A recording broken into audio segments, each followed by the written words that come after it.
ಆಮೇಲೆ ಸ್ಟಾರ್ಟಿಂಗ್ ಒಂದೇ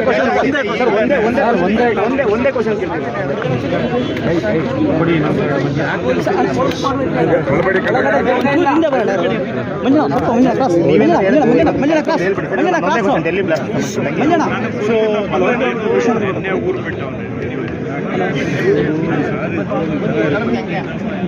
ರಾಷ್ಟ್ರ ರಾಜಧಾನಿಯಲ್ಲಿ ಮೇಜರ್ 9 ಜನ ಇಂದು ಹಾಸನ ಜಿಲ್ಲೆ ವ್ಯಾಪ್ತಿಯಲ್ಲಿ ಜಿಲ್ಲಾ ಮಟ್ಟದ ಕುಂದುಕೊರತೆ ಸಾರ್ವಜನಿಕರ ಜನಸ್ಪಂದನ ಕಾರ್ಯಕ್ರಮವನ್ನು ಚನ್ನರಾಯಪಟ್ಟಣ ತಾಲೂಕಿನಲ್ಲಿ ಜಿಲ್ಲಾಡಳಿತದಿಂದ ಹಮ್ಮಿಕೊಂಡಿದ್ದೇವೆ. ಆದಷ್ಟು ಸರ್ಕಾರ ಜನರ ಮನೆ ಬಾಗಿಲಿಗೆ ಹೋಗಿ ಜನರ ಕುಂದುಕೊರತೆಗಳನ್ನು ಅರ್ಥ ಮಾಡಿಕೊಂಡು ಇಡೀ ಆಡಳಿತ ವ್ಯವಸ್ಥೆಯನ್ನು ಜನಗಳ ಮನೆ ಬಾಗಿಲಿಗೆ ತಗೊಂಡು ಬಂದು ಅಲ್ಲೇ ಸಮಸ್ಯೆಗಳಿಗೆ ಪರಿಹಾರ ಕೊಡುವಂಥ ಪ್ರಯತ್ನ ಮಾಡಬೇಕು ಅಂಥೇಳಿ ಹಾಸನ ಜಿಲ್ಲೆಯಲ್ಲಿ ಈಗ ಇಂದು 2ನೇ ನಾವು ಜನಸ್ಪಂದನ ಕಾರ್ಯಕ್ರಮವನ್ನು ಇಟ್ಕೊಂಡಿದ್ದೇವೆ.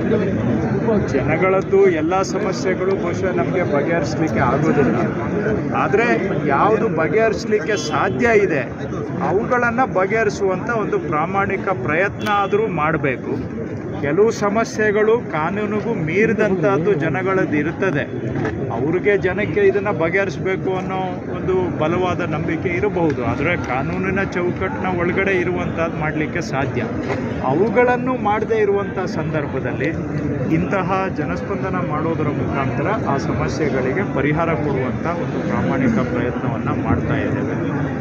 ಜನಗಳದ್ದು ನೂರಾರು ಸಮಸ್ಯೆ ಇರ್ತದೆ, ಒಂದಲ್ಲ ಒಂದು ಇಲಾಖೆಯಲ್ಲಿ ಸಮಸ್ಯೆ ಇರ್ತದೆ. ಎಷ್ಟಾದರೆ ಅಷ್ಟು ಅದನ್ನು ಪರಿಹಾರ ಮಾಡುವಂಥ ರೀತಿಯಲ್ಲಿ ಇವತ್ತು ಮಾನ್ಯ ಶಾಸಕರು ಅಧ್ಯಕ್ಷತೆಯಲ್ಲಿ ಇವತ್ತು ಜಿಲ್ಲಾಡಳಿತ ಸಂಪೂರ್ಣ ಇಡೀ ಜಿಲ್ಲಾಡಳಿತ ಇವತ್ತು ಇಲ್ಲೇ ಬಂದು ತಾಲೂಕು ಕೇಂದ್ರಕ್ಕೆ ಬಂದು ಅವರು MP ಅವರು ಸಮ್ಮುಖದಲ್ಲಿ ಮತ್ತು ನಮ್ಮ KDP ಮೆಂಬರು ಇದ್ದಾರೆ, ಎಲ್ಲರೂ ಸೇರಿ ಒಟ್ಟಾರೆ ಜನಗಳಿಗೆ ನಮ್ಮ ಕೈಲಾದಷ್ಟು ಅಳಿಲು ಸೇವೆ ಮಾಡ್ತಕ್ಕಂಥ ಪ್ರಯತ್ನವನ್ನು ಇವತ್ತು ಮಾಡ್ತೀವಿ. ಈ ಹಿಂದೆ ಮಾಡಿದ್ದ ಜನಸ್ಪಂದನ ಎಷ್ಟು ರಿಸಲ್ಟ್ ಯಾವ ರೀತಿ ಮಾಡ್ತೇವೆ? ಈಗ ಅದನ್ನು ಲಾಸ್ಟ್ ಟೈಮ್ KDP ಮೀಟಿಂಗ್ ಮಾಡಿ ಅದನ್ನೆಲ್ಲ ಲಿಸ್ಟ್ ಮಾಡಿ ಆಯಾ ಇಲಾಖೆಗಳಿಗೆ ನಾವು ಸೂಚನೆ ಕೊಟ್ಟಿದ್ದೇವೆ. ಫಾಲೋಅಪ್ ಮೀಟಿಂಗನ್ನು ಸದ್ಯದಲ್ಲೇ ಅದಕ್ಕೆ ಮಾಡ್ತೇನೆ. ಬಟ್ ಫಾಲೋಅಪ್ ಮೆಕ್ಯಾನಿಸಮ್ ಇದೆ. ಇದು ಎಲ್ಲವನ್ನು ಕೂಡ ನಮ್ಮ ಹತ್ರ ಒಂದು ಸಾಫ್ಟ್ವೇರ್ ಇದೆ, ಇದನ್ನ ಟ್ರ್ಯಾಕಿಂಗ್ ಮಾಡೋದಕ್ಕೆ ಜನಸ್ಪಂದನಾಗೆ ಗ್ರೀವೆನ್ಸಸ್ಗೆ ಟ್ರ್ಯಾಕ್ ಮಾಡೋದಕ್ಕೆ ಸಾಫ್ಟ್ವೇರ್ ಕೂಡ ಇದೆ. ಸೊ ಜನ ಕೊಟ್ಟಂಥ ಪ್ರತಿಯೊಂದು ದೂರು, ಅರ್ಜಿ, ಮನವಿಯನ್ನು ಕೂಡ ಆ ಸಾಫ್ಟ್ವೇರಲ್ಲಿ ಎಂಟ್ರ್ ಮಾಡಿ ಅದನ್ನು ಒಂದು ತಾರ್ಕಿಕ ಅಂತ್ಯಕ್ಕೆ ಒಯ್ಯೋವರೆಗೂ ಕೂಡ ಅದನ್ನು ಫಾಲೋಅಪ್ ಮಾಡುವಂಥ ಕೆಲಸವನ್ನು ಮಾಡ್ತಾ ಇದ್ದೇವೆ. ಅದು ರಿಸಲ್ಟ್ ಕೊಡ್ತೇನೆ. ನೆಕ್ಸ್ಟ್ ಟೈಮ್ ಹಾಸನ ಬಂದಾಗ ನಿಮ್ಮ ಜೊತೆ ಶೇರ್ ಮಾಡಿ.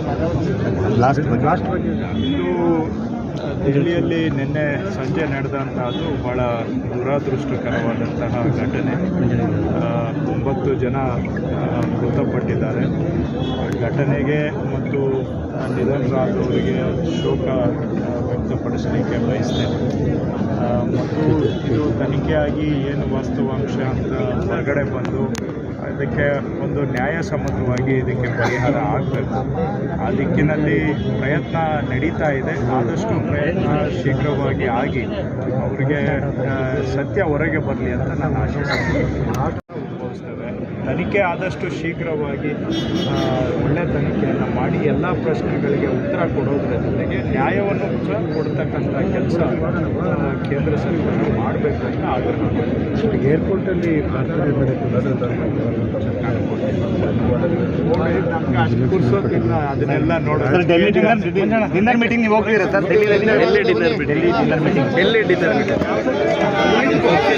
ಬರೋದಿಲ್ಲ ಕಾನೂನಲ್ಲಿ. ನೀವು ಇಲ್ಲಿ ಬಂದು ಹೇಳ್ಬೋದು, ಬೆಂಗಳೂರಲ್ಲಿ ನನ್ನ ಮನೆಗೂ ಬಂದಿದ್ದಾರೆ, ಹಾಸನ ಜನಸ್ಪಂದನಾಗೂ ಬಂದಿದ್ದಾರೆ, ಇವತ್ತು ನೀವು ಹೇಳ್ಬೋದು ಇಲ್ಲಿ, ಆಮೇಲೆ ನಾಳೆ ಮೀಡಿಯಾಗೂ ಹೇಳ್ಬೋದು ಓದ್ವಿ ಕೊಟ್ವಿ ಏನೂ ಆಗಲಿಲ್ಲ ಅಂತ. ಆದರೆ ಕಾನೂನಿಗೆ ಬರೋದಿಲ್ಲ ಅಂದರೆ ನಾನು ಮಾಡೋಕ್ಕಾಗೋದಿಲ್ಲ.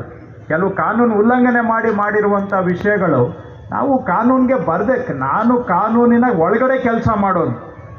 ನಾನು ಮಿನಿಸ್ಟರ್ ಆಗಿದ್ದೀನಿ ಅಂತೇಳಿ ಇರ್ಬೋದು ಕೆಲವರು, ಮಾಡ್ರಿ ಅಂತ ಹೇಳುವಂಥವ್ರು. ಆದರೆ ನನ್ನ ಸ್ವಭಾವ ಆ ಥರ ಇಲ್ಲ. ಕಾನೂನು ಚೌಕಟ್ಟು ಒಳಗಡೆ ಇರೋದು ನಾನು ಮಾಡ್ತೇನೆ, ಕಾನೂನು ಚೌಕಟ್ಟು ಇಲ್ಲದೆ ಇರೋದು ನಾನು ಮಾಡಿ ಅಂತ ನಾನು ಹೇಳೋದು ಇಲ್ಲ, ನಾನು ಮಾಡೋಕ್ಕೂ ಹೋಗೋದಿಲ್ಲ. ಅದಕ್ಕೆ ಬೇರೆ ಏನಾದರೂ ಪರಿಹಾರ ಇದ್ದರೆ ಯೋಚನೆ ಮಾಡ್ಬೋದು. ಆದರೆ ನೀವು ಹೇಳ್ಬೋದು, ಏನು ಸ್ವಾಮಿ 2 ಸತಿ 4 ಸತಿ ಅರ್ಜಿ ಕೊಟ್ಟಿದ್ದೀವಿ ಆಗಲಿಲ್ಲ ಅಂತ. ಕಾನೂನನ್ನ ಆ ವ್ಯಾಪ್ತಿ ಒಳಗಡೆ ಬರಲಿಲ್ಲ ಅಂದರೆ ಮಾಡೋದು ಕಷ್ಟ ಸಾಧ್ಯವಾದಂಥ ಕೆಲಸ. ಅದನ್ನು ತಾವು ಅರ್ಥ ಮಾಡ್ಕೋಬೇಕು. ಯಾವುದನ್ನು ಮಾಡಲಿಕ್ಕೆ ಸಾಧ್ಯ ಕೆಲವು ತಕ್ಷಣ ಆಗೋದಿರ್ತದೆ, ಅದನ್ನು ನಾವು ತಕ್ಷಣ ಮಾಡಲಿಕ್ಕೆ ಹೇಳ್ತೇವೆ. ಇನ್ನು ಕೆಲವು ಸ್ವಲ್ಪ ಸಮಯ ತಗೊಂಡು ಮಾಡುವಂಥದ್ದಿರುತ್ತೆ. ಅದಕ್ಕೆ ಸಮಯ ತೆಗೆದುಕೊಂಡು ಮಾಡೋದಕ್ಕೆ ಜಿಲ್ಲಾಧಿಕಾರಿಗಳು, CEO ಅವರು, ನಮ್ಮ ಪೊಲೀಸ್ ಅಧಿಕಾರಿಗಳಿದ್ದಾರೆ, DFO ಇದ್ದಾರೆ, ಅವರೆಲ್ಲ ಪ್ರೊಸೀಜರ್ ಫಾಲೋ ಮಾಡಿ ಮಾಡಿಸುವಂಥದ್ದು ಮಾಡೋಣ. ಇನ್ನು ಕೆಲವು ಈಗ ಇದರಲ್ಲಿ ನಾವು ಕೊಟ್ಟಿದ್ದ ಅರ್ಜಿ ಇಷ್ಟೂ ಕೂಡ ನಮ್ಮಲ್ಲಿ ಒಂದು ಸಾಫ್ಟ್ವೇರ್ ಇದೆ, ಅದು NIC ಅವರು ಪ್ರಿಪೇರ್ ಮಾಡಿರುವಂಥದ್ದು, PGRS ಅಂತಾರೆ, ಪಬ್ಲಿಕ್ ಗ್ರೀವೆನ್ಸಸ್ ರಿಡ್ರೆಸಲ್ ಸಾಫ್ಟ್ವೇರು. ಅದರಲ್ಲಿ ಪ್ರತಿ ಅರ್ಜಿನೂ ಕೂಡ ಅದರಲ್ಲಿ ಎಂಟ್ರ್ ಮಾಡಿ ಅದು ಆ ಇಲಾಖೆಗೆ ಹೋಗಿ ಅವರಿಂದ ಅದಕ್ಕೆ ಪರಿಹಾರ ಆಗಬೇಕು. ಆಗೋದಿಲ್ಲ ಅಂತ ಹೇಳಿದ್ರೆ ಅವರು ಕಾರಣ ಬರೆದು ಅರ್ಜಿಯನ್ನು ಮುಕ್ತಾಯ ಮಾಡಬೇಕು. ಆ ಥರ ಒಂದು ಸಾಫ್ಟ್ವೇರ್ ಇದೆ. ನೀವು CM ಅವ್ರಿಗೆ ಅರ್ಜಿ ಕೊಟ್ಟರು ಅದು ಈ ಸಾಫ್ಟ್ವೇರ್ಗೆ ಬರುತ್ತೆ, ಪ್ರಧಾನಮಂತ್ರಿಗಳಿಗೆ ಅರ್ಜಿ ಕೊಟ್ಟರು ಅದು ಕೂಡ ಇದೇ ಸಾಫ್ಟ್ವೇರ್ಗೆ ಬರುತ್ತೆ. ಯಾರಿಗೆ ಅರ್ಜಿ ಕೊಟ್ಟರು ಕೂಡ ಇದಕ್ಕೊಂದು ಸಾಫ್ಟ್ವೇರನ್ನು ಸರ್ಕಾರದಲ್ಲಿ ನಾವು ಮಾಡಿದ್ದೇವೆ. ಅದು ಅರ್ಜಿ ಒಂದು ಸ್ಟೆಪ್ ಬೈ ಸ್ಟೆಪ್ ಹೋಗಿ ಅದನ್ನು ತಾರ್ಕಿಕ ಅಂತ್ಯಕ್ಕೆ ಹೋಗೋವರೆಗೂ ಕೂಡ ಆ ಅರ್ಜಿ ಎಲ್ಲೂ ಮಿಸ್ ಆಗೋದಿಲ್ಲ, ಅದು ಸಿಸ್ಟಮಲ್ಲೇ ಇರುತ್ತೆ. ಇವುಗಳನ್ನು ಆದಷ್ಟು ನಮಗೆ ಮುಖ್ಯಮಂತ್ರಿಗಳು ಡೈರೆಕ್ಷನ್ ಕೊಟ್ಟಿದ್ದಾರೆ, ಈ ರೀತಿ ಸಾರ್ವಜನಿಕರಿಂದ ಬಂದ ಕುಂದುಕೊರತೆಗಳು 30 ದಿನದ ಒಳಗಡೆ ಇವೆಲ್ಲವೂ ಕೂಡ ವಿಲೆ ಮಾಡಬೇಕು ಅಂತ. 90% 30 ಡೇಸ್ ಒಳಗಡೆ ವಿಲೆ ಮಾಡ್ತೇವೆ. ಕೆಲವು ಅದಕ್ಕೂ ಮೀರಿದಂಥವಿರ್ತವೆ. ಇನ್ನು ಕೆಲವು ಉದಾಹರಣೆಗೆ ನನಗೆ ಬೋರ್ವೆಲ್ಲು ಸ್ಯಾಂಕ್ಷನ್ ಮಾಡಿಸ್ಕೊಡಿ, ಮನೆ ಸ್ಯಾಂಕ್ಷನ್ ಮಾಡಿಸ್ಕೊಡಿ ಅಂತ ಬರ್ತವೆ. ಅವು ಕೂಡ ಏನಾಗುತ್ತೆ, ಅದು ಸ್ಯಾಂಕ್ಷನ್ ಮಾಡಿಸ್ಕೊಡೋದು ನಾವು ಇಲ್ಲಿ ಮಂತ್ರಿ ಆಗಿನೂ ಕೂಡ ಮಾಡಲಿಕ್ಕಾಗಲ್ಲ. ಕೆಲವು ಶಾಸಕರ ವ್ಯಾಪ್ತಿಗೆ ಬರ್ತದೆ ಬೋರ್ವೆಲ್ ಸ್ಯಾಂಕ್ಷನ್ ಮಾಡೋದು ಅಂಥದ್ದೆಲ್ಲ. ಮನೆ ಸ್ಯಾಂಕ್ಷನ್ ಮಾಡೋದು ಗ್ರಾಮ ಪಂಚಾಯಿತಿ ಕಮಿಟಿಗೆ ಬರುತ್ತೆ. ಆ ಥರದ್ದು ಇರ್ತವೆ. ಆದರೆ ಹಾಗಂತೇಳಿ ಅಂಥ ಅರ್ಜಿಗಳನ್ನ ನಾವೇನು ಇಲ್ಲಿ ಎತ್ತಿ ಪಕ್ಕಕ್ಕೆ ಹಾಕೋದಿಲ್ಲ, ಅಲ್ಲಿಗೆ ಕಳಿಸ್ಕೊಡ್ತೇವೆ. ಆದರೆ ಅದು ಅಲ್ಲೇನೇ ಪರಿಹಾರ ಆಗಬೇಕಾಗುತ್ತೆ. ಈ ರೀತಿಯಾಗಿ ಬೇರೆ ಬೇರೆ ಸ್ವಭಾವದ್ದು ಇರುತ್ತೆ ಅಂತ ತಮ್ಮ ಮಾಹಿತಿಗೋಸ್ಕರ ಈ ವಿಷಯವನ್ನು ನಾವು ಹೇಳ್ತಾ ಇದ್ದೇವೆ. ಯಾಕಂದರೆ ಎಲ್ಲದಕ್ಕೂ ಒಂದೇ ರೂಪದಲ್ಲಿ ಪರಿಹಾರ ಇರೋದಿಲ್ಲ. ಅದನ್ನು ಯಾವ್ಯಾವ ರೂಪದಲ್ಲಿ ಪರಿಹರಿಸ್ಬೋದು ಅನ್ನೋದನ್ನು ನಾವು ಅದನ್ನು ಮಾಡ್ತೇವೆ. ನಾವು ಕಾನೂನು ಭಾಳ ಸ್ಪಷ್ಟ ಇದೆ. ದೇವರ ಆಸ್ತಿನ ಹಂಗೆ ಮಾಡ್ಕೊಡಕ್ಕೆ ಬರೋದು. ಬನ್ನಿ ಇದು ಸ್ವಾಮಿ ನೀವು ಇಟ್ಕೊಳ್ಳಿ, ಇದೆಲ್ಲ ಒರಿಜಿನಲ್. ಬಟ್ ದೇವರ ಆಸ್ತಿ ಯಾರೇ ಸುಮ್ಮನೆ ಮಾಡೋಕ್ಕೆ ಬರೋದು.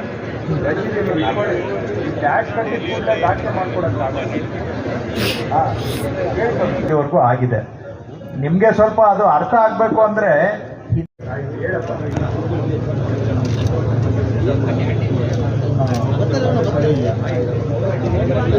ಅದ್ರಲ್ಲಿ ಯಾರ್ದು ದಾಖಲೆ ಇದೆ ಅವ್ರದ್ದು ಒಂದೇ ಸತಿ. ಏನಾಗಿದೆ ಈಗ ಭೂಮಿ ದಾಖಲೆ ಬೇಡ, ಈಗ ಲೆಕ್ಚರ್ ಬೇಡ ನೋಡ್ರಿ, ಯಾರ್ದು ಪಕ್ಕ ದಾಖಲೆ ಇದೆ ಅವ್ರದ್ದು ಒನ್ ಟೈಮ್ ಮಾಡಿ, ಇನ್ನು ಉಳಿದವ್ರಿಗೂ ಮಿಷಿನ್ ಬೇಕಾಗುತ್ತೆ. ಪಕ್ಕ ದಾಖಲೆ ಇರೋದು ಅದೇ ಟೈಮ್ ಮಾಡಿ, ಅದನ್ನ ಡಿವೈಡ್ ಮಾಡಕ್ ಹೋಗ್ಬೇಕು.